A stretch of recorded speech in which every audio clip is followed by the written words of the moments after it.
উফ, no no no, শুধুমাত্র ছেলেরাই এই ব্যথা অনুভব করতে পারে।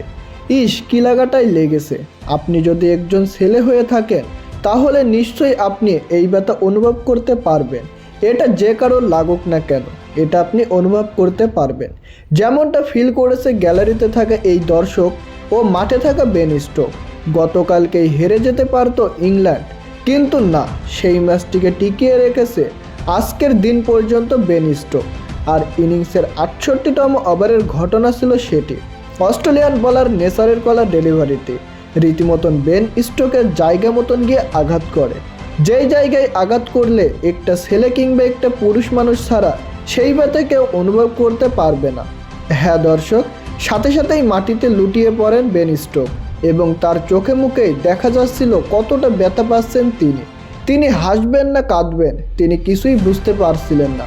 অথচ ব্যথায় তীব্র যন্ত্রণায় তাকে মাটিতে শুইয়ে দিয়েছে। কিছুক্ষণ দম ধরে দেখেছিলেন তিনি। অবশ্য এটা দম ধরে রাখারই বিষয়, কেননা এমন জায়গায় বল আঘাত করেছে যেখানে আঘাত করলে অনেকে আপনাকে নিয়ে হাসাহাসি করবে, কিন্তু এটা আপনার জন্য ব্যাপক দুঃখজনক ব্যাপার। বেন স্টোকের বেলায়ও ঠিক সেটাই হয়েছে। প্রথমে ব্যথার অনুভূতি দেখালেও পরবর্তীতে সবাই হেসে দিয়েছে। প্রিয় দর্শক, আপনি একবার চিন্তা করে দেখুন, তার ব্যাপারটা নিয়ে আমরা হাসাহাসি করছি, আসলেই কি এটা হাসাহাসি করার ব্যাপার? তার জন্য কতটা ব্যথা এবং দুঃখজনক ব্যাপার এটি সে একমাত্র নিজেই বুঝতে পারছে। আমরা শুধু হাসাহাসি করছি, কিন্তু এটা আসলে হাসাহাসি করার কোনো বিষয় নয়, কারণ ব্যথাটা তিনি নিজে পেয়েছেন, আপনি আমি কিংবা দর্শকরা নয়।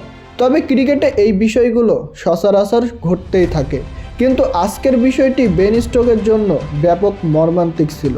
তো প্রিয় দর্শক, আপনারা কি কখনো এই ব্যথার সাক্ষী হয়েছেন তা জানিয়ে দিন আমাদের কমেন্ট বক্সে।